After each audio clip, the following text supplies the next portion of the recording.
You are listening to the Hiking Radio Network, where we talk the walk with shows by hikers, about hikers, for everybody.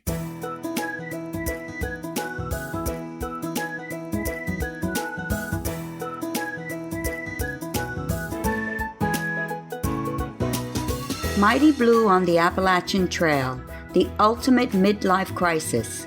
Join Steve and his guests every week as he staggers from Georgia to Maine.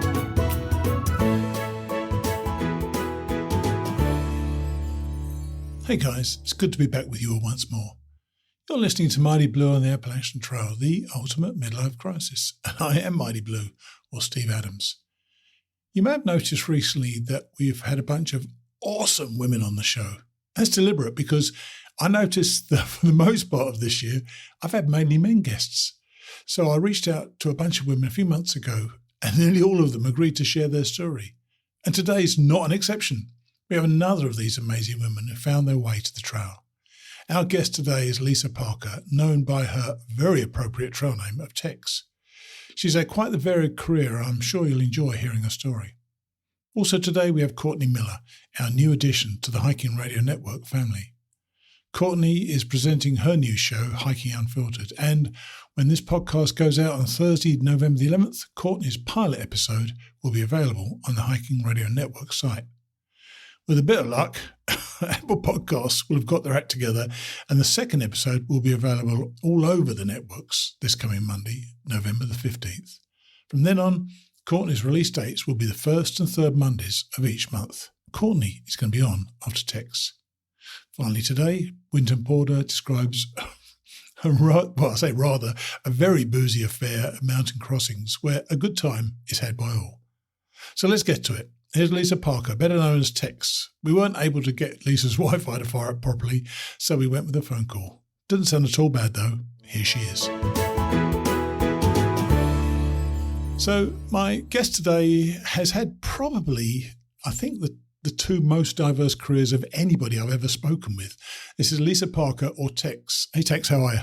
Hello, good morning. And good morning to you. We've had real problems trying to get this recording going, but I think we're going now. So first of all, let's get the two careers out of the way. As I say, you know, you've had what could be regarded as a change of direction, haven't you? First, tell us. That's for sure. Yeah. First, tell us what you were doing in New York City for about 13 years. Yeah, I was working in the fashion industry in the meatpacking district for Diane von Furstenberg. Right. And she was the lady back in the 70s that invented the wrap dress, and she's still going strong. So I started at the bottom in the e-commerce department and kind of worked my way up the ladder throughout those years, but that sure was a trip. I'm sure it was. Was that anything like the, what was that movie with Anne Hathaway and... The Devil Wears Prada. That's the one, yeah. I need to watch that one again to give you an honest answer to that. But yeah, probably pretty much the same. So what were you doing there then? What was your job with her? So I was strictly e-commerce. I started out just being the assistant, got into customer service, managed customer service and built that department, and then took on her website and her email. Nice. And then did some project management at the end there too. So you're obviously doing pretty well. And why did you decide to make a change? Don't tell everybody yet what you do now, but we'll come to that in a second. Why did you decide to make a change? To go into fashion or change from fashion? To change from fashion. Oh, hang on. I didn't even know how so you were in something before fashion? Yeah, I was an art teacher, middle school and high school. Oh my gosh. All right. I know. Right. In that case, we need to step back a bit further. So why did you go from being an art teacher to working in the fashion industry? So I decided to move to New York City. I lived in Queens. Right. And I just couldn't find a teaching job. I was kind of in their subbing system and it just wasn't working out. So I went to a temping agency and they made you select an industry, one of 6. And I thought, well, why not do the one thing that I couldn't do anywhere else? Clearly, I need to go into fashion living here. Absolutely. And so, yeah, that was my second temping job. Well, second of the bigger of the temping jobs I had. And so it really worked out. Right. So you did well. You were there for 13 years. I presume you got to know Diane von Furstenberg. Why did you change into another industry then?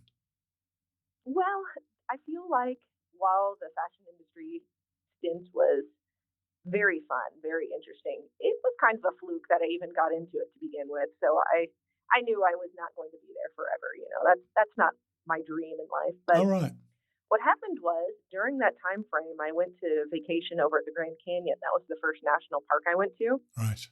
And I just fell head over heels in love with that park.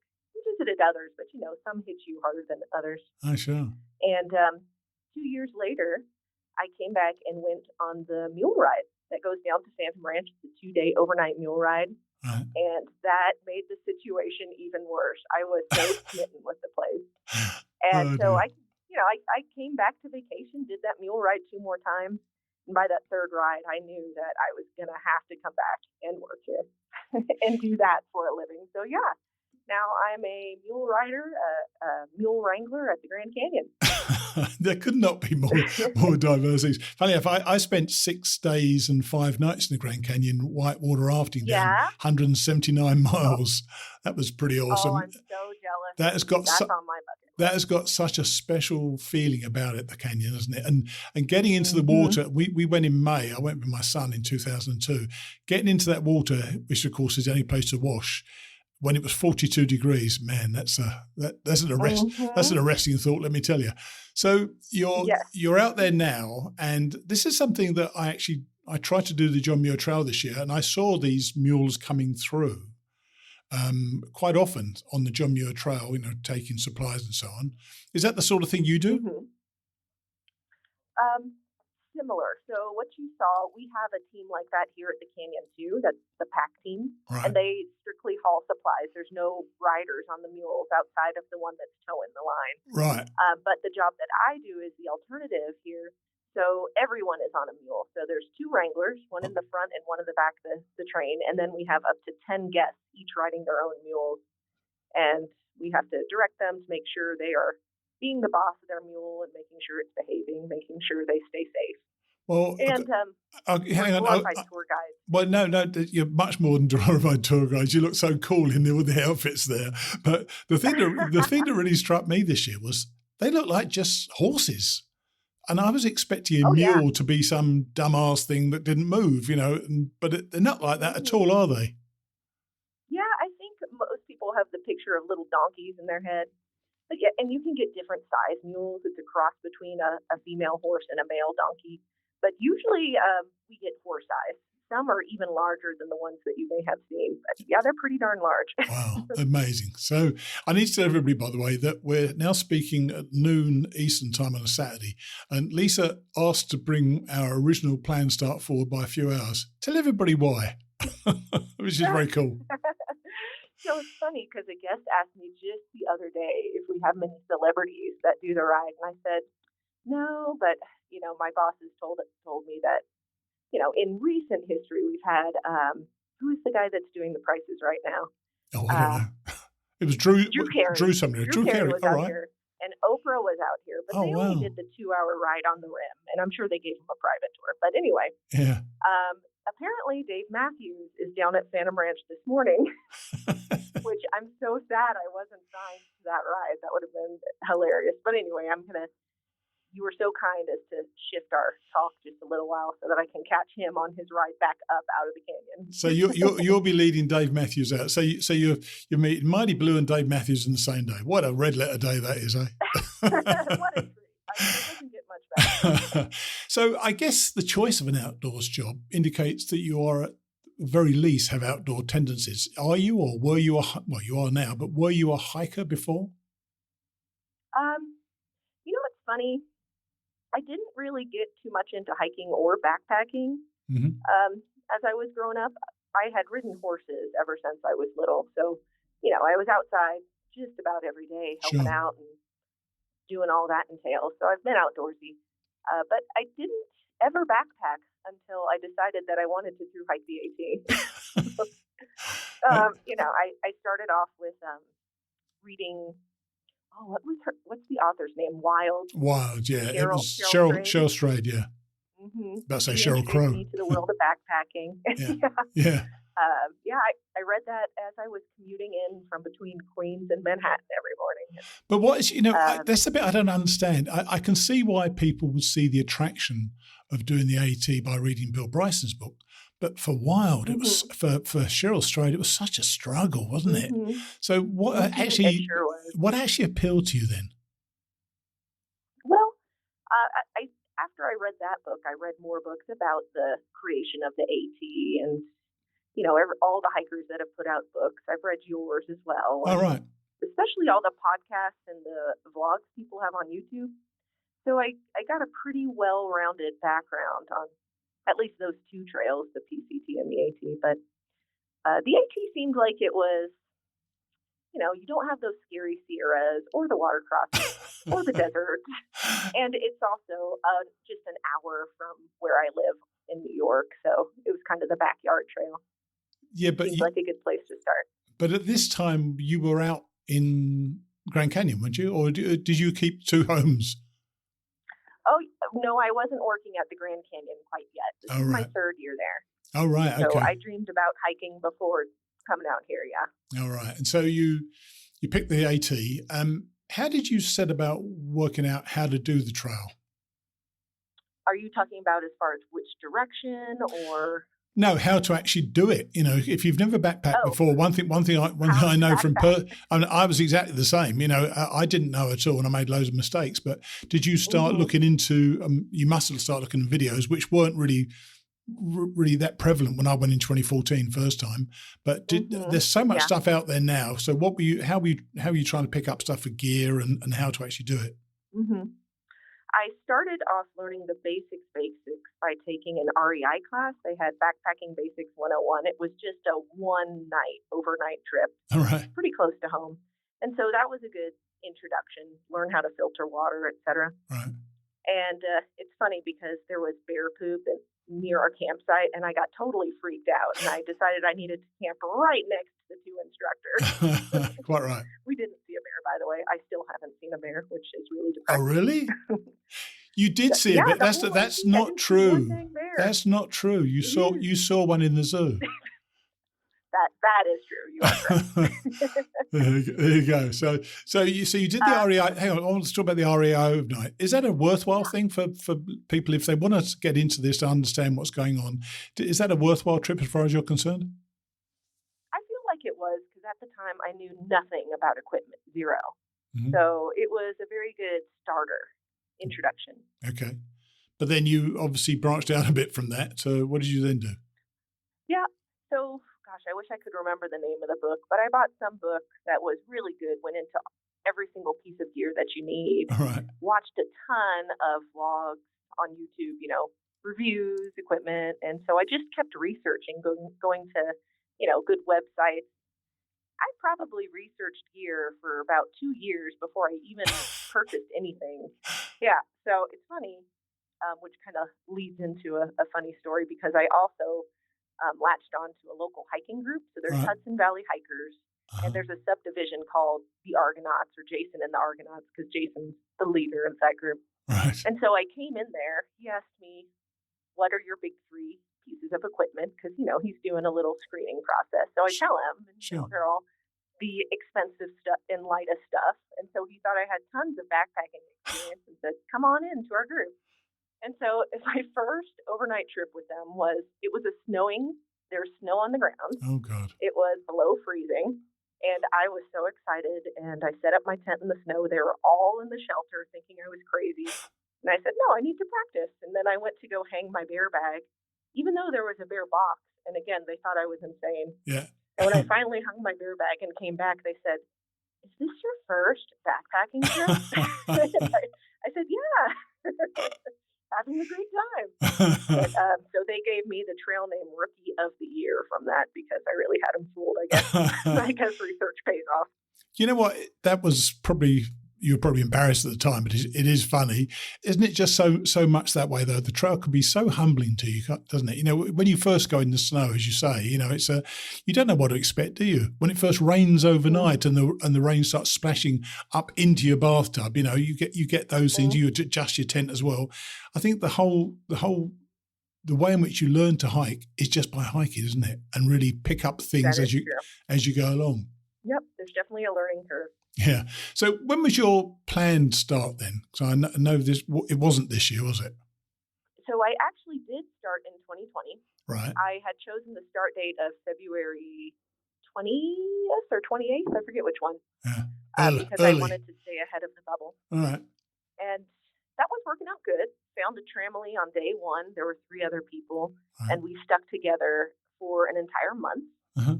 And towards the end of March, I think they were all ready to go home because the pandemic had hit. Sure. Had families and stuff.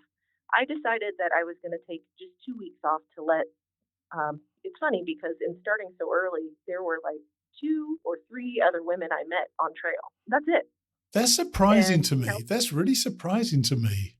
It was surprising to me too. So I decided I'd take some time off, let some women catch up because I'd like to have some women friends on trail too. All right. And within those 2 weeks, I was at home, watching TV and seeing what was happening. I said, nobody's on trail anymore, hardly. And that wasn't the experience I wanted. So I called it quits, only to start all the way over this year. Yeah. 2021. Yeah, that was a bit of a surprise. But go back to your 2020 hike. 350 miles is a not insignificant amount of hiking. So you obviously learned quite a lot on the way. What did you learn about the trail? That you had to change up in terms of your gear and the trail itself? You had to change up going into 2021. Surprisingly, I was so well prepared in my research and doing these shakedown hikes. There was very little that I needed to change, and it was only out of preference. Nothing failed me. Right. I upgraded my air pad to the one that I wanted. That worked a little bit better, a little lighter. I swapped out like my mittens, but overall, stuff pretty much stayed the same. And you said that you wanted to stay ahead of the bubble. Was that because and then you said you got a tramily first day. So I'm kind of wondering. So do you prefer to hike by yourself, or do you prefer to hike with people? There's pros and cons to both, I think. Oh, of course. Yeah, I mean, you're hiking with people, and people hike in tramilies different ways. Some people just meet up at the end of the day, which seems really nice because you can still keep your own pace. Yeah. We all hiked together pretty much the whole time throughout the day, and so that was difficult, as you know. I've heard you talk about it in your podcast, but I was always hustling a little bit more than I would prefer to keep the pace. Yeah. Yeah, so hiking with yourself, you have so many, all your decisions are your own, and that's really nice. But you also miss out on the close friendships too. So, pros and cons. Well, there are, yeah. I think you've probably heard me say it before. If people are hiking together, you're all hiking the hike of the person who's in front, because they are definitely setting the pace, and that can be difficult to sometimes achieve, can't it? Yeah. But at the same time, a big pro of hiking by yourself, which I found, was you get to meet so many people. Of course. You're not talking within your closed circle of tramily at the shelters. I always stayed at the shelters so I could have some socialization time. Right. But you're looking to talk with anyone and everyone who's there because you keep your sanity. And really, I was watching. I told you I was going to watch some of your videos, and I did. I haven't seen all of them. I've seen a couple of them, and I've gone in and out of a few of them as well. You have a glorious smile the whole way through all your videos, and I'm kind of, was it that enjoyable for you? Because this can suck as well, can't it? Yeah, for the most part, yes, I was having a ton of fun. Towards the middle, when it started to get tough, you could see in my face during the videos, I was getting tired. I think the videos, doing those vlogs, played a part in it too, because there are not enough hours in the day. I was trying to do 20 miles a day at one point, and video, and edit a video every night. Wow. And you're either missing out on socialization time at the end of the night, you have to cut your miles shorter, or you're missing out on some sleep. Sure. And I was losing out on sleep. I'm sure. Yeah. So why did you do it then? Why did you do it then? What was it? Because, and by the way, did you set up your YouTube channel for the 2020 hike as well? I didn't actually check that out. So yes and no. When I started out on that hike, I was not planning on doing videos. Right. Any videos I shot were just like for myself. But at our Irwin, I think it was. I just threw together a video to see what it would look like, and I enjoyed it, and I posted it, but I only put out 4 videos that year. All right. Okay. But you got on for every day. You got on for every day this year, haven't you? And I went out saying that wasn't going to be the plan because I knew it was going to be too much work, but yes. I was just filming. There was so much to film.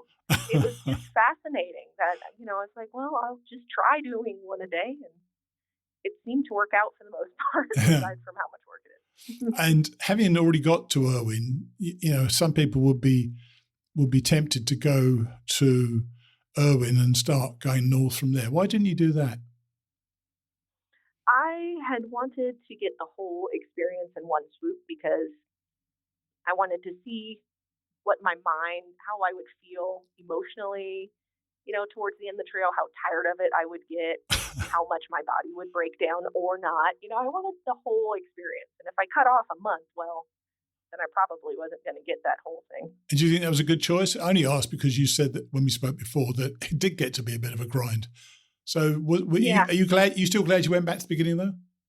Oh, for sure. Yeah. I got the whole experience, including getting tired of it. And you can't miss that. Yeah. I actually watched your first day and I was watching that whole video, and from the instant it opened, you are up. You seemed incredibly relaxed out there. And I had this experience myself when I went in 2019. Because I'd gone before, I felt very comfortable straight away. Right. And you'd already done those first 350 miles. Did you feel that your experience from the previous year really helped you in 2021? Oh, 100%. That was the best shakedown hike ever. By the time you get that far, you pretty much hit all of the, rain, sun, whatever you're going to experience out there. Yeah. Cold. Yeah. So for your 2021 hike, were you hiking with other people or were you by yourself for most of the time? During the day, I was hiking by myself for the most part, but I'm not the fastest hiker in the world, so people would pass me all day long. And I would always camp at shelters, tent near shelters, so that I would get to talk with people over dinner before bedtime. Yeah, and you end up seeing a lot of people. Oh, you do, and you know what? People I see on some of these Facebook pages how people worry about being alone and not seeing people. You can't hike the Appalachian Trail and not see people at all. And was the experience of doing the hike what you'd imagined it would be, or did you find it surprise you in certain ways? I don't know that I had any expectations in advance. So I pretty much just took it as it came. I can't say that I was surprised. I did know from other people's experiences that it gets to be the grind as you proceed when you can't yet see the light at the end of the tunnel, but you've been doing it so long. Yes. And yeah, that's true. It all rang true. Even on your summit video, though, it's funny, after you got above tree line, you said, "Oh, well, it's just over this ridge," and it wasn't. There's all these false summits, even on Goddard, aren't there? So that can get somewhat tedious. But let's talk about your summit video, because you were beaming away, of course, and I think actually you were even singing at one point. Do you recall, because you started to recall what the trail had taught you? Do you recall what your very first thing was you said? The privy situation. Yes, exactly. Is that what you're referring to? Talk us through the privy situation. It's funny because I had worked at the Grand Canyon before doing this hike. And so we have porta potties out at one of our rides. And I hated the porta potties. But then I went and did my through hike. And some of these privies that you use are not well maintained. They are very stinky.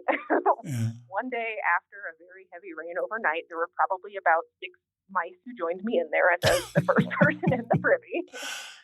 So I believe I said something like, after you have enough really poor privies that porta potties look like the Taj Mahal. So I bet you really appreciate it. There's liquid that covers up the stench. It's wonderful. Well, I was going to say we really appreciate flushing toilets when we get back, don't we? But in your case, you're going to appreciate what we used to call portaloos in the UK. Yeah. So, but the real lessons you learned, they're the important ones, and I thought they were quite interesting. And it was about consistency, self-reliance, and resiliency. Talk us through how you came to learn those things, Consistency was an interesting one because you actually said that you walked every day. You didn't walk every day, did you? You must have had some zeros, didn't you? Oh, well, yes, of course. Oh, okay. I took more zeros than most people. And by consistency, what did you mean then? Well, just that I was, the last couple of days on the trail, I was trying to reflect on everything to see what my takeaways were. Sure. And I had such nice weather the last stretch, the last 100 miles. I was just enjoying myself immensely again at that point. Yeah. And I was thinking back and thinking, does it seem like I hiked 2,200 miles? Once I started hitting 1,800, 1,900, 2,000, I had a little rough stretch in there when I got injured, but it was just weird because I was like, I feel so great. I don't feel like I hiked this many miles. So it's just that consistency. If you keep doing it every day, it's going to add up.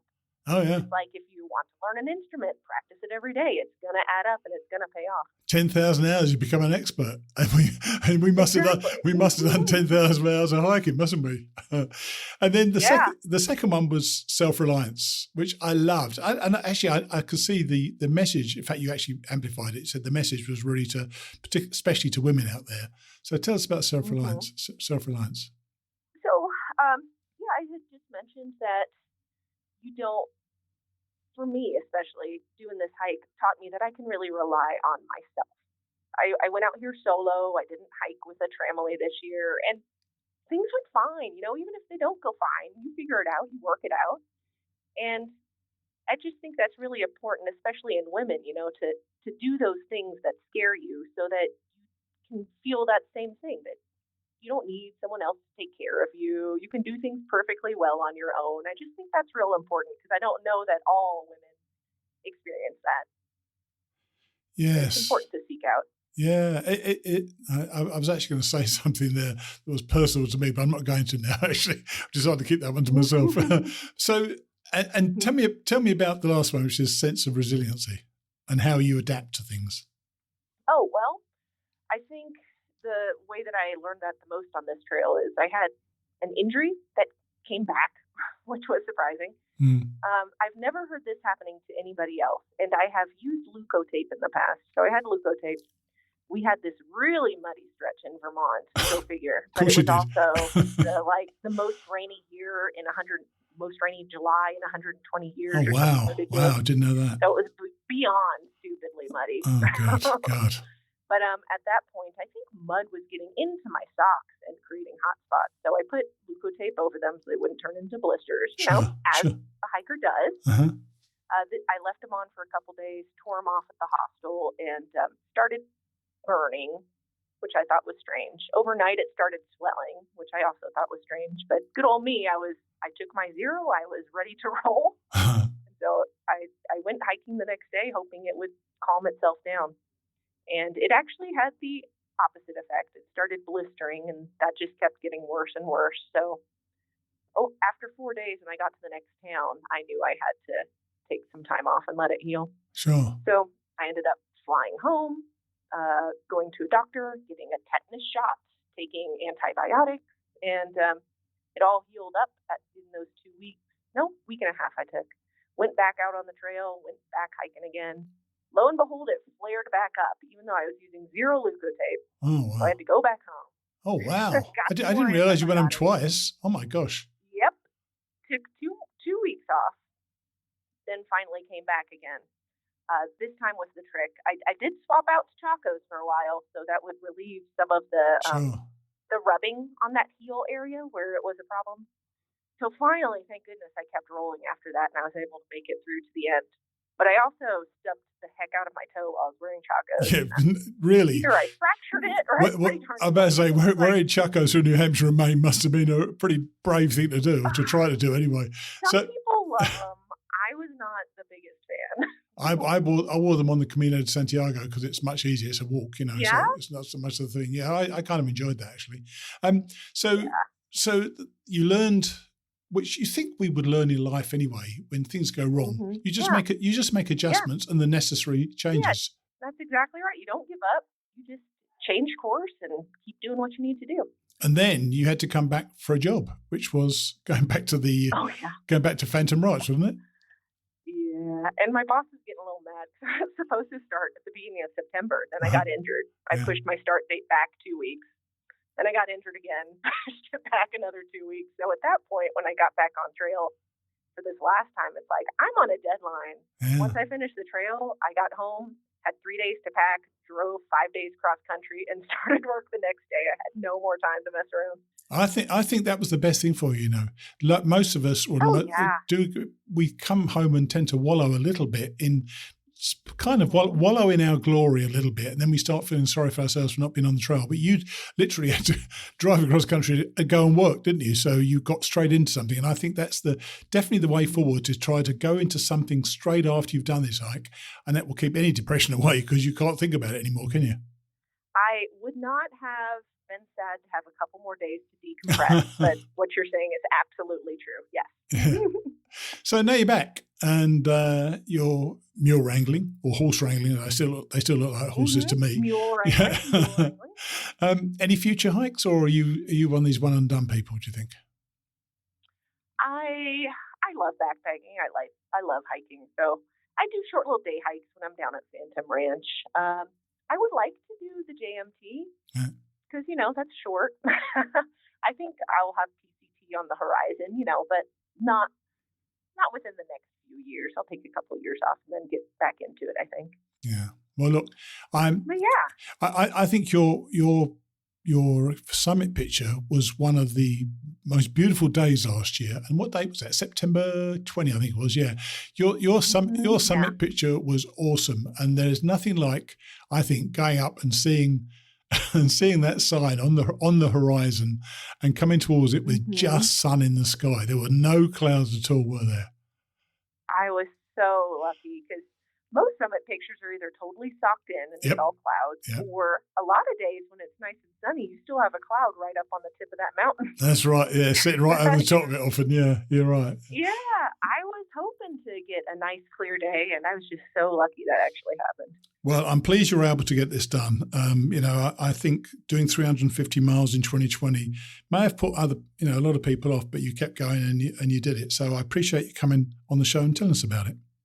Oh, well, thank you for having me. It's just so cool to actually be on the show because I've listened to your podcast from the very beginning. Oh, have you really? Oh. I was dreaming about hiking while listening to your podcast during lunchtime in Manhattan. Good Lord. Who would have thunk? Okay. That was 5 years ago in that case. Yeah. Okay. All right. Well, good to talk to you, Lisa. And thanks for putting up with our technical difficulties earlier. Oh, sure. My pleasure. Thank you, Mighty Blue. Take it easy. Bye. You too. Bye. What a woman, eh? Talk about a few career changes. Sometimes we just have to keep moving around to find what suits us. And riding a mule in the Grand Canyon turned out to be Lisa's thing. Awesome. And you can also check out Lisa's YouTube page, which is at Lisa P. Hikes. I'll leave a link in the show notes. By the way, every now and then I feel the need to scratch my Appalachian Trail itch. And when I do, I always turn to the same place. Yep, YouTube. And the video I constantly rerun is as good a representation of the AT as I've ever seen. It is cinematic, beautifully filmed, and even has an epic soundtrack. It's just 5 minutes long, so if you get that itch and it needs a scratch, I highly recommend you click on the link in the show notes, which will take you to Craig McPherson's The Entire Appalachian Trail in 5 minutes. It is so darn on point and feels like how it felt when I was out there. I actually commented on the video on YouTube this week, and Craig responded that he's soon going to have the entire Pacific Crest Trail in 5 minutes. That better be special, man, because this one is great. So now let's hear from our new Hiking Radio Network friend and colleague, Courtney Miller. So now I'd like you to meet the very first person who has been brave enough to start a podcast and join the Hiking Radio Network. This is Courtney Miller, and Courtney is the new host of our very own show on the network, Hiking Unfiltered. Hey, Courtney, nice to be able to introduce you to everybody today. Thank you. I'm so excited to be here. You seem to be, don't you? Your enthusiasm really shines through in all your conversations, and you really laugh when you have when your guests say something that tickle you. You really laugh, and you're on because obviously the first episodes of Hiking Unfiltered are going to be on our network very soon. Are you excited about that first full show? Oh, yeah, 100%. It was it was a wonderful coincidence, which I don't really believe in coincidences, but I found somebody who was willing to talk to me through Facebook. I was in an AT group, and I had put out, I'd love to talk to some parents who do hiking, etc. And this woman responded. I had a great conversation with her through Facebook, and went through my whole interview before I realized that she was the wife of Disciple, who had actually been on your show, who'd That's done right. a hike of the AT in 2017, and it was just a blessing from above that I ended up talking, and I didn't even know it until I finished my conversation with her. and funny enough, you've now started to develop the skill of cyber stalking, which is kind of weird in its own way, isn't it? Particularly for me, I keep having to cyber stalk young women. It's kind of very, very odd thing for me to do. Like a creepy old man, yeah. Exactly, yeah. Not the first time in my life, by the way. So what about you then? So what hiking experience have you had, and what does your hiking future look like? Oh, that's a great question. Hiking experience, I would put myself definitely in the beginner bracket at this point compared to somebody who's like through hiked a enthusiastic beginner. I'm an extremely enthusiastic beginner. However, it's not that I've never hiked. It's just that I haven't hiked at the level that I've learned about recently. I started out enjoying the wilderness very, very young age because we lived in Anchorage, Alaska, and that was what you do in Alaska. You go outside. Yes. And so outdoors has always kind of been a happy place for me. It's a place where I feel incredibly peaceful and grounded and excited. And just recently, last summer, my husband and I went to Georgia. We were staying in a cabin in North Georgia. And part of the reason for selecting the area was because we'd been doing some research and we were looking for places where we could, go hiking in the mountains, because I am now at sea level all the time. I've been in Florida for almost 19 years. Yeah, I know what that feels like. Yeah. And I miss the mountains, and I miss the views and the trees. So we went to North Georgia for a little summer getaway as sort of a birthday present for him. And we picked this area because it was near Untitled Falls, which is beautiful, but it wasn't quite what we had anticipated when we were researching. It ended up being a paved, with stairs, with tourists waddling around with sodas in their hand kind of place. Gorgeous, but not quite what we were aiming for. And as we got back to the cabin from that experience, found a map that they had of the AT, the full length of the AT, and we realized that we were 20 minutes away from a place where we could jump on the AT and actually hike the AT. So we did that completely unprepared. What does that feel like? I mean, the reason I ask is that a lot of people, when they first, as it were, put their feet on the AT, they just feel something. And I know, and the reason I say that is because several people have written to me about it. So what did it feel like to actually be on the AT? Oh, it's funny. I don't think I got a video of it, but I may have. But my husband got on technically first, and he decided to go both feet at once. So he jumped onto the AT, and I just strode onto the AT. But it felt like home. That's what it felt like to me. It felt like home. Because I grew up doing a lot of hiking in the Sierras in California, and so the smell of that sort of volcanic dust, and it just smells and feels like home to me. And then we got to explore a little bit more. We went and sort of explored around in a deep gap shelter. Mm-hmm. We'd never even seen an AT shelter. So that's a bit of a culture shock when you first see one, isn't it? Yeah, and that particular one, because this was in the height of everything kind of being shut down for COVID, the privy was closed off and all of that. But we still got kind of a feel for, this is what it would be like, and that was the spark. And we both came home, and he went down the rabbit hole of research far faster than I did. I kind of went, okay. I really enjoyed it, but okay. Are we really going to do that?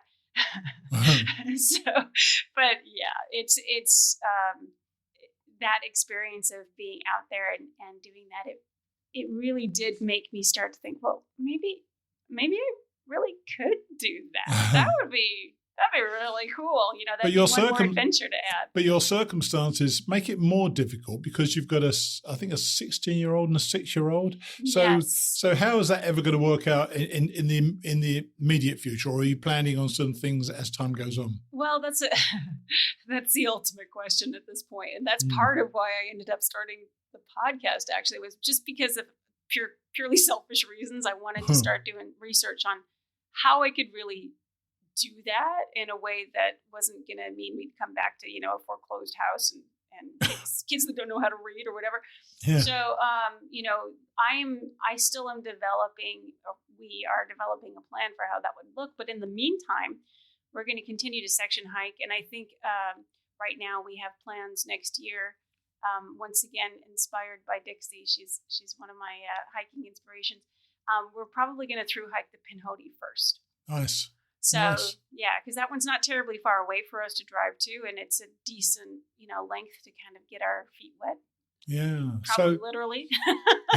Oh, absolutely, literally, yeah.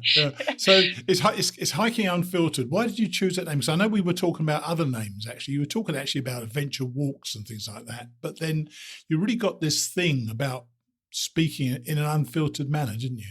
Yeah. So the unfiltered side of it kind of popped into my head as I was listening to another podcast about hiking.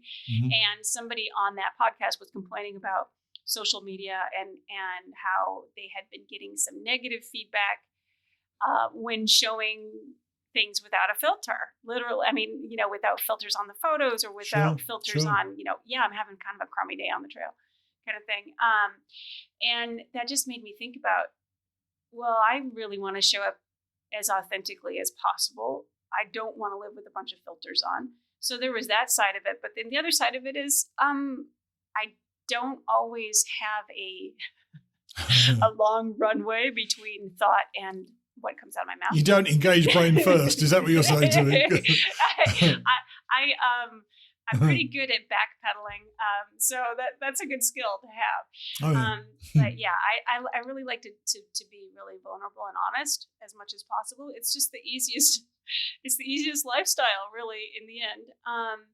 And so the unfiltered came from, I wanted to be able to have unfiltered conversations with people where I'm really asking genuine questions and getting real responses. And you are getting that. And I've edited the first two main episodes. You've got a pilot, which actually right now is available on the Hiking Radio Network website. And when Apple get their act together, that will be available on Apple and all the other podcast sources. But right now it's on the Hiking Radio Network. But you've got 2 episodes with 2 very different people. So tell us about those first couple of episodes, first couple of guests on the show. Right. Yeah. So the first show actually was when I was talking to Halo, who is Theresa Ebert. Like I said, wife of Disciple. Mm-hmm.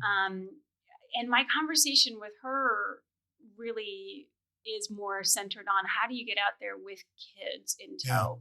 Yeah. And because she did, quite a good section of the AT with her kids. Yeah. So I was just blown away by that. And so I got the chance with her to talk a little bit about what is the reality of being on a trail with young kids.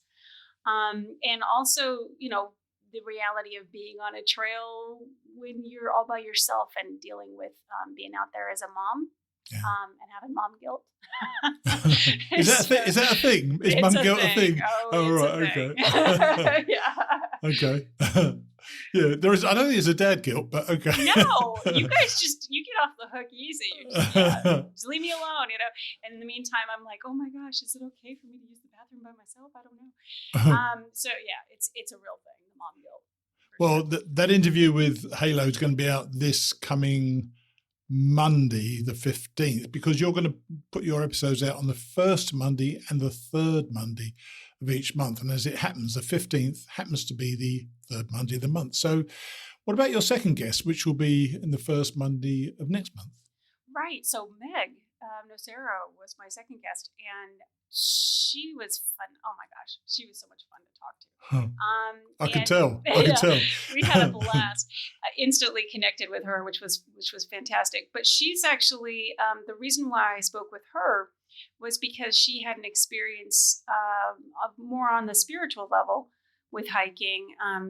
She went to the El Camino and was using that sort of outdoor and hiking experience to process grief, which, a lot of the hiking shows that I listen to, they're more kind of about the nuts and bolts of hiking. Sure. And part of what I wanted to share and why I loved being able to pick her brain were the mental benefits of hiking, the mental health side of things. Sure. Because there's definitely some massive, even measurable now, benefits to being outside that way. So with her, it was she's also a mom, and she went and did this while having kids, and but she did it, and it was a leap of faith, and it was really fascinating to just hear about that leap of faith. Yeah, she was terrific. She was terrific as well. So who would I think you've already mentioned her actually, but I guess you'd love to meet to Dixie one day. I would love to just thank Dixie in person. That would be fantastic. So kids don't need to be involved. No, you don't have to. You don't have kids to be on my podcast. It definitely helps because, like I said, I'm trying to help other people who are kind of like me, who are out there still in the midst of career life and rat race life and all of that, who aren't necessarily ready yet to retire, or who are not, Sure. in that gap between college and career. But we need it too. We need it desperately. Yeah. I would love to talk with Dixie for a couple of reasons. But I also, I had been thinking about who else would be a dream guest for me. There's actually this wonderful author, coach, speaker that I would love to have on my show because she's been a great inspiration to me as well. And she does a lot of hiking too. Her name is Jen Sincero. And the title of her book that I love so much is You Are a Badass. And I just love that idea. Yeah, I'm a badass. So for sure. Cool. Well, let's hope that's going to happen sometime. But look, I'm so looking forward to this being out there. It's a different slant, and I'm so pleased you're part of the Hiking Radio Network. And good luck when the first main episode comes out on Monday morning. All right. Thank you so much. And I know that you all can't see it, but I've got a massive grin on my face just for this conversation. Oh dear. All right then. Well, you take it easy, and we'll speak. We'll obviously speak quite regularly, but we'll speak soon. All right. Thanks, Steve. Cheers then. Bye. Bye. Courtney is a really friendly woman with a capacity for getting people to open up to her. Hope you will give the show a couple of early listeners. She's got a winning enthusiasm and brings a new energy to the network. As we said, the pilot is already up on the Hiking Radio Network site, but Apple are still doing their thing. However, the first real show is being released on Monday, so look out for that. And while we're on the subject of new shows, I'm still speaking to a few people, but I'm hoping that a couple of guys will step up, either to do a regular ongoing show or a podcast of a specific hike that they're going to do, whether it's the Appalachian Trail, the Pacific Crest Trail, or anywhere you want to hike. Think about it, and if you're interested, we can have a chat about it. Remember, you can reach me via our website, either on the contact page or through our voice message system, which appears on every page. Before we get on to Winton Porter's Passing Through, thanks this week go to our monthly donors, Brian Helton Jr., Lisa Rana, Erskine Bass, Kevin Eastman and Andy Hood. While we also got generous donations from Jens Lipperheider, who's donated before, Andrew Cohen, who wished me continued success, Arthur Gross, who wrote simply, knucklehead. I stared at this comment for about 20 seconds before I saw Arthur's email address. I think knucklehead is his trial name. Well, I hope it is anyway. Tell me, Arthur. If I'm being a knucklehead, tell me why. Also this week, Andrew Mazzano donated and wrote to me that he'd been introduced to the podcast by our friend, Cushy Life. Apparently, Andrew and Cushy met at a week-long bread-making class in New Hampshire. How many types of bread are there, Andrew? A week. And finally this week, Beth Backer, who'd reached out to me on advice for a week-long section hike on the AT. very kindly donated, thanking me both for the advice and our podcasts. To all of you, thank you so much. If you'd like to donate, just click on one of the donate buttons on the hikingradionetwork.com website. Cheers. So now, Winton Porter hosts a party with a clashing and merging of cultures. I'll see you next week. Chapter 13. Cultures Collide.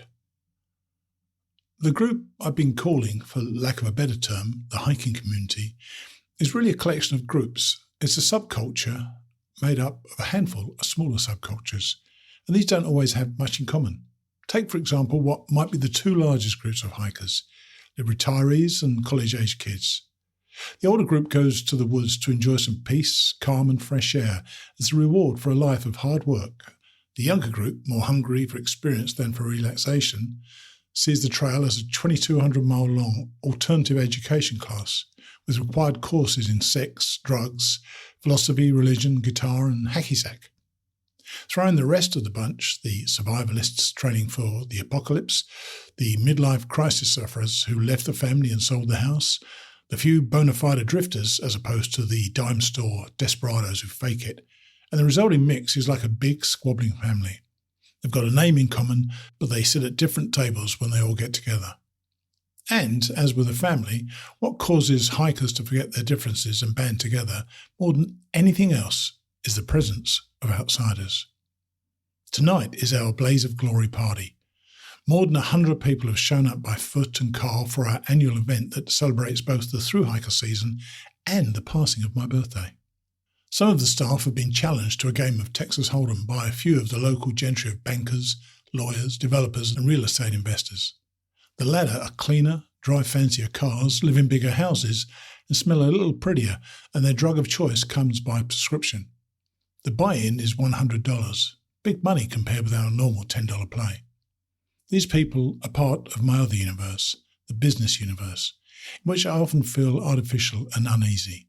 They don't fully understand me or the hiking community, and the sight of a businessman fraternising with his customers on his birthday seems to both fascinate them and strike them as gross.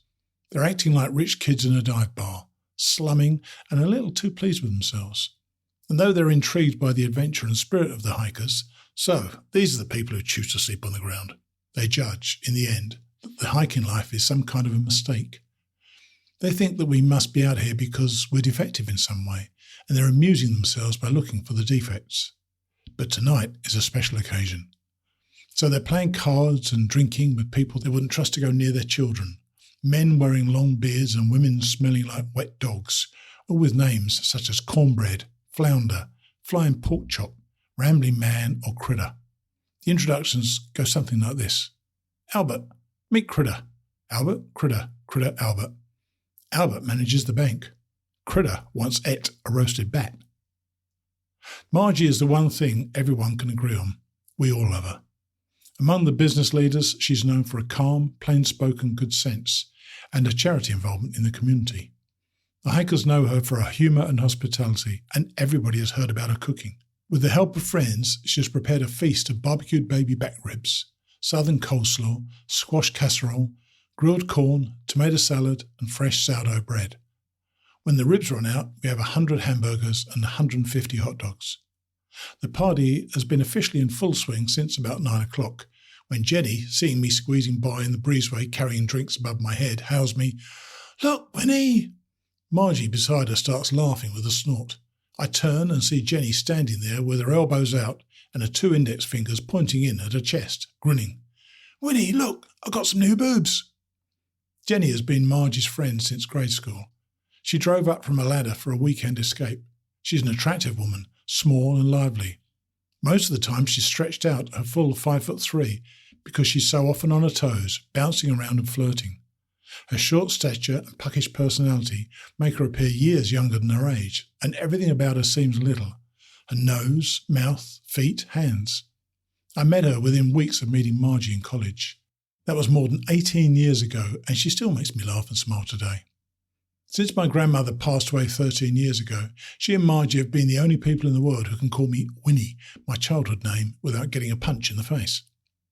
I'm giving Jenny's new boobs a polite inspection with my eyes when, without warning, she yanks up a shirt, revealing a new sporty bra with what looks like a pair of perky C's underneath.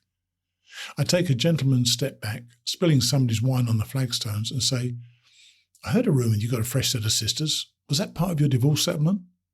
No, I got them before he traded me in on a younger version. That's what I call getting while the getting's good. Can I touch them? See if you've got your ex-husband's worth? Margie? Of course you can, shouts Jenny. Go ahead, feel them. You can tell the difference. I set down the wine glasses, no longer remembering anyway whom they were for, and reached out with both hands. I'll believe that when Wow! Firm, soft, a little bigger than the old ones. How can we get some of these, Margie? Margie intervenes, slaps my hand, smiles and says, Settle. That's enough, Winnie. Jenny laughs and gives me a hug, the third since she got in and the most wobbly so far. Thanks for inviting me. Now, where are the singles? Margie, I will leave that up to you, but keep her away from Trudge. Who's Trudge, Margie? Jenny asks. He's an afterthought, Margie says. Keep your distance. The hikers circle the keg of Pabst Blue Ribbon and drink standing up. The white-collar types drink red wine and vodka and do their best to strike lounging poses. A banker sits on a stained canvas director's chair, shifting his weight every 3 seconds and slapping at bugs. A real estate agent leans against the wall with her ankles crossed. Different styles of drinking, but with the same destination. By 10 o'clock, the groups are mixing freely. Trish likes the new spirit of equality. She has planted herself, like a Venus flytrap, in the breezeway between the poker table and the bar, and she's trying to take a bite out of every tall man going by, white collar, blue collar, or no collar. Trish is in her mid-40s, divorced, a honey blonde who takes as much pride in the curves of her body as in the clothes she covers them with. A slim, full-breasted woman, she can turn heads when she enters a room and likes doing it. She imagines that she enjoys intellectual conversation, but is unable to hold her attention long enough to engage in the discourse. What she really enjoys is splitting hairs over luxury brand names, making known her preferences for Mercedes over Volvo and Louis Vuitton over Coach. She also likes to think of herself as a kindly, concerned friend to the local married men, a listener and a comforter, but the concern and comfort she offers tend to go beyond friendship. I meet Trish's height requirement, so my turn with her friendship comes when I venture out to refill Jenny's wine glass, and Trish, meeting me on the way, staggers into me and pins me to the wall. She pulls close enough to my face that I can smell the red wine on her breath and see the purple tinge on her teeth and the loose rolling of her eyes. Her lipstick has been recently reapplied, and not well. I tell her she looks lovely tonight. Yes, thank you, Winton. How are you doing? You look well. Are you still running? Margie lost some weight. What do you think about that? She looks real good. Yes, I'm still running, and Margie always looks great to me.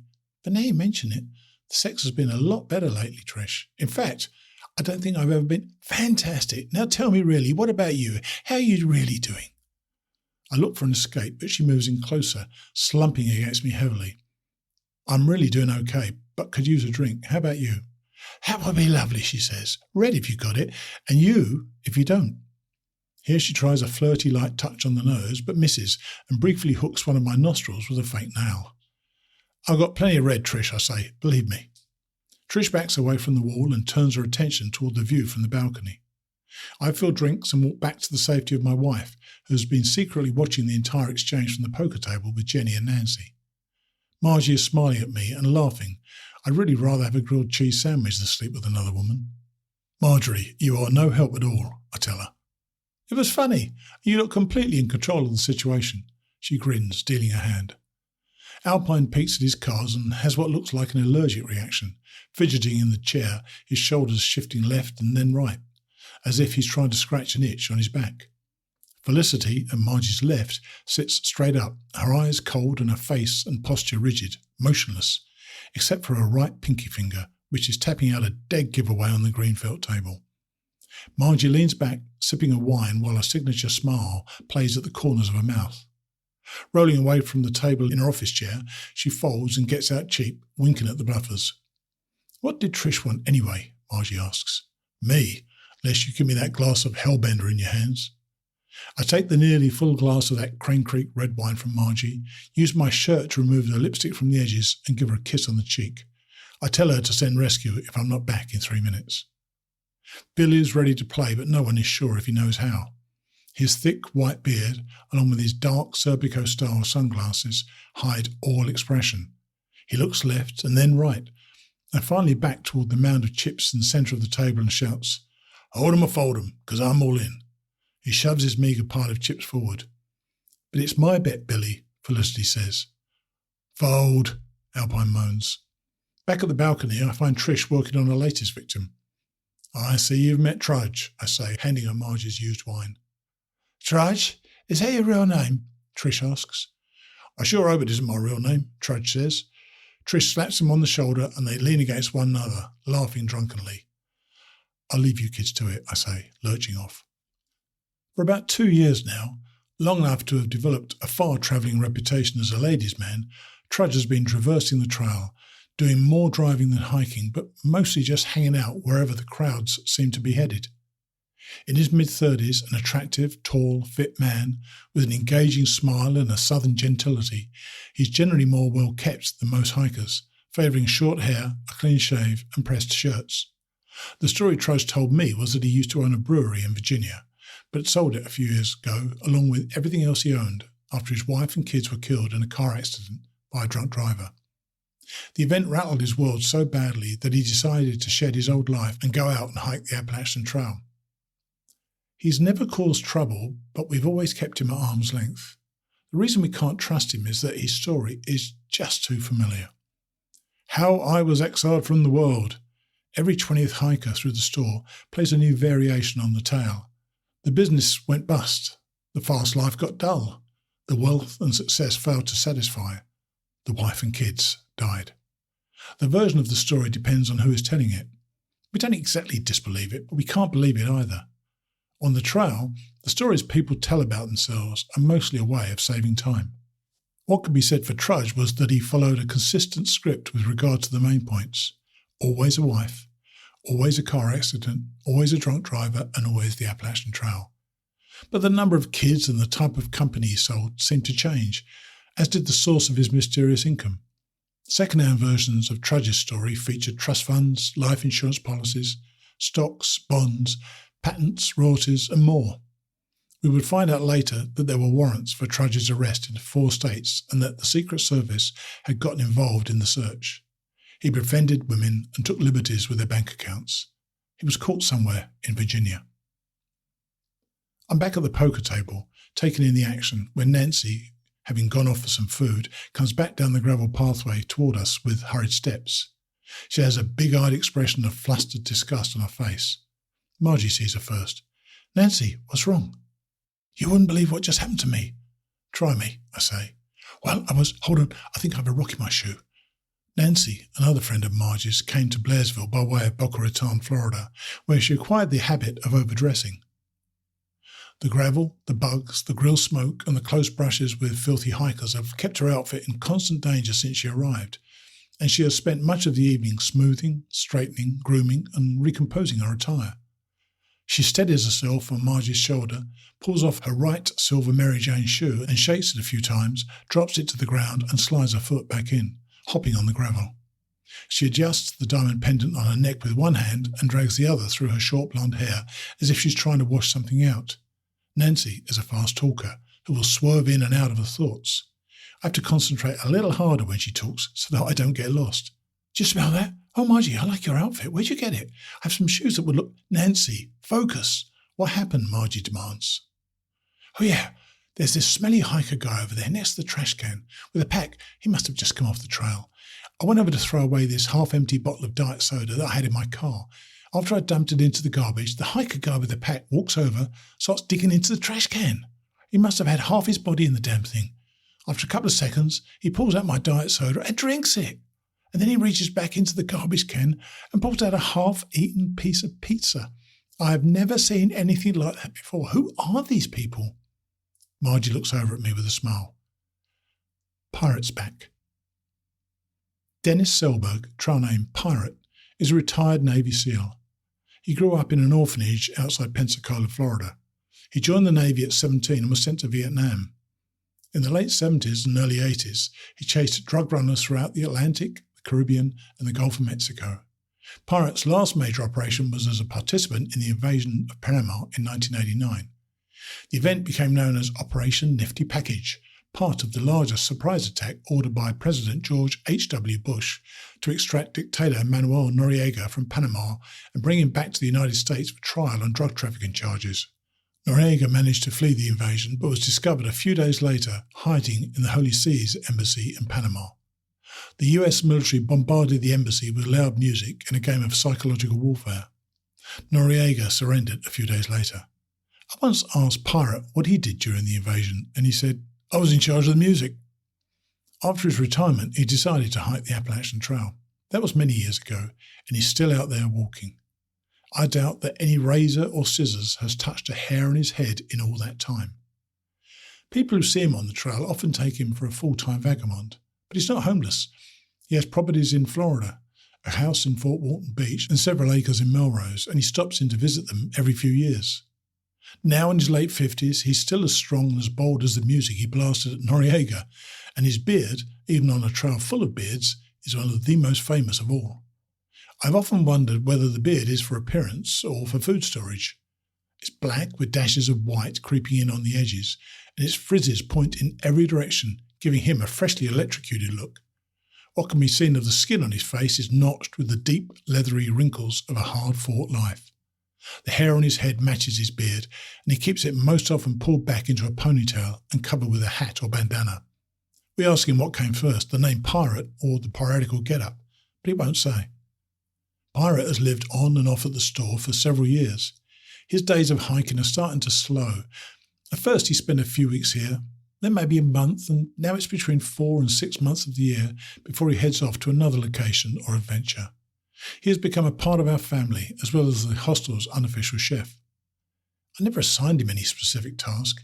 He would find things to do on his own and work from sun up to sundown. Nearly every morning he would be up before 5 preparing breakfast for the hikers, pancakes mostly, but if he liked the group, it was eggs, biscuits, bacon and sausage. At night it was sloppy joes, spaghetti and meatballs, spam casserole, or his favourite 14-bean chili with homemade cornbread. He would empty the trash, clean bathrooms, fix what needed fixing. One day he might be a plumber and a cook, the next an electrician and a mechanic. And at night he would kick back and play entertainment director. He liked hosting trivia contests. He loved all the holidays and birthdays, but Halloween was his favourite. Last year he spent 3 days turning the hostel into a haunted house. He had secretly collected stuff from thrift stores and garage sales for months, and what he couldn't find he bought at Walmart in Murphy. Sierra loved it and invited all her friends from school to share in the magic. Many left crying with pea stains in their pants. Pirate bought all the food for the hikers. It was his way of giving back. Pirate never asked for money and often refused it when it was offered. The staff had to make him a tip jar and remind people that their hostel fees weren't buying the hot meals.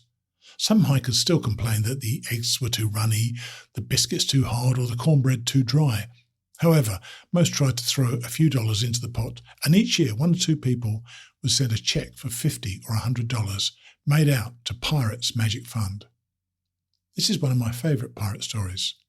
Once, on the balcony, Pirate was sitting on a rock next to the building.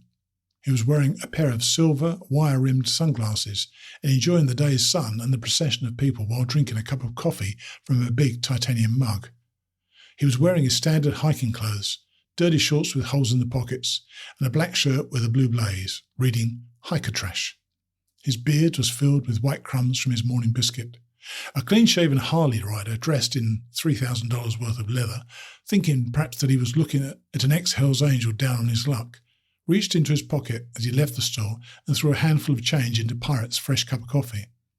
Pirate turned to the motorcyclist, shifted his sunglasses down on his nose, smiled, and watched the man descend the stairs to the parking lot.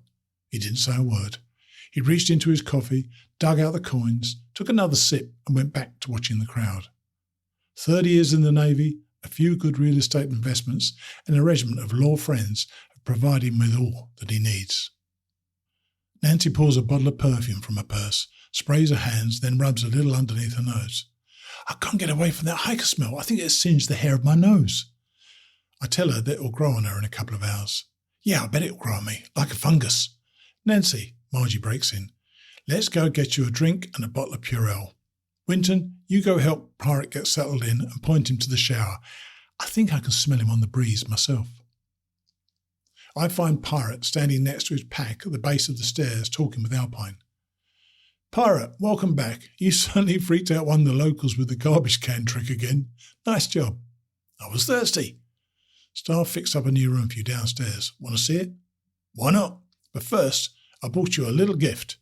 He reaches down into his pack, pulls out a brown paper bag and hands it to me. I pull out a half-empty mason jar. Corn liquor. Thanks. What happened to the other half of it? I get thirsty a lot. Alpine and I lead Pirate down into the hostel to show him his room, but find a sea of people crowded inside, blocking our way through. I step back outside. Pirate, I don't think you've had a shower in, about 2 weeks? 3, at least 3. Good, I'll let you lead. Pirate enters the room, pauses in the doorway, raises his hiking stick a few inches above his head, and starts walking. Alpine and I go behind him, and his stink goes in front. The sea of people parts. Moses would be proud. I unlock the door that leads to the stairwell. We open another small door under the stairs and usher Pirate in. He has to duck his head to get through the door. The space is about 4 feet wide and about 10 feet deep. A single light floats overhead. Bookshelves cover one side, and on the other is a single bed pushed tight against the wall. On the wall at the end is a painting of an old sailboat hanging at a 3-inch tilt. Pirate doesn't get excited about much, and with all the beard and hair, it's hard to tell whether he's excited or not. All his expression is in his eyes, and that's how we know he likes it. We call it Pirate's House, home sweet home, says Alpine. It's perfect, reminds me of ship life. When Alpine and Jennifer finally meet, most of the crowd has moved out of the hostel and is outside trying to regain some fresh air. We've climbed to the top of the stairs of the hostel and are moving down the gravel pathway toward the parking lot when Jennifer pulls into a spot just inches from where we started our turn up the stairs toward the shop. She honks the horn to alert us of her arrival. Well, Alpine, there she is. Who? Jennifer, one you keep hearing about, and it looks like the boyfriend is still in tow. That's all right with me. I told you, I have enough on my plate. You think I... Then Jennifer steps out of the driver's side door and Alpine stops talking. John rolls out of the passenger side and rises shakily to his full height. He leans back into the car, pulls out a bottle and comes over, shoving the end of the bottle at me before he makes it to hello. Roger, this here, Johnny Walker for the party, he drawls. It's great stuff. Want some? I tell him, thanks, but no thanks. He goes stumbling up the stairs toward the crowd on the balcony before he can be introduced to Alpine. Jennifer runs up and greets me with a hug. Winton, she sings out. Sorry we're late. You're not late. We're just getting started. Jennifer, have you met Alpine? He worked with us last year. No, maybe. You look familiar. Oh, yeah. You helped me with my pack last year. I remember. You're the army guy. Yes, nice to officially meet you, Jennifer. I've heard a lot about you. And Jennifer says with a smile, What have you heard? For the rest of the night, I see the two of them separate only once, and that's when Jennifer is trying to find John, who passed out on one of the stone picnic tables in the back of the building about an hour after he arrived. On toward morning, a crowd of people, swaying with drink, gathers round the poker table to watch the final 2 players battle it out. 4 cards lie on the table. King of clubs, Queen of diamonds, 8 of spades and 5 of hearts, beside a pot of several $100s. Tony, Nancy's husband, holds a slight lead in the chip count. Across from him, Billy Bumblefoot sits motionless and unreadable behind his big, dark Serpico frames, waiting for his opponent's next move. Tony stacks and restacks his chips with one hand and takes a lemon-drop shooter to his mouth with the other. He leans back in his chair and wipes the sugar from his finger onto the upper left sleeve of his Tommy Bahama shirt. On the top of his shiny head, beads of sweat are forming. He looks to each side as if seeking help from a face in the crowd. Hey, Jimmy Buffett, Billy croaks sleepily. Your move. I said I'm all in. Do you need me to count it? Maybe so. You've been all in about 14 times tonight. Who knows how much it is this time? Every time I turn round, you're going all in. Then I'm either the dumbest son of a bitch in the woods, or I know something you don't. You've got nothing. You've had nothing all night, Bumblefoot. I'm all in. Show me your cards, hiker boy. You first. Tony flips over his cards, revealing King of diamonds and Queen of hearts, and stands up to pace, stretch, puff his cheeks, rub his hands. Billy impassively shows a pair of twos and sits as still as before. The dealer calls out, "Last card," and throws the top card to the side and slowly rolls over the last card. The two of hearts. Hikers cheer all around. The young ones, the old ones, the washed and unwashed.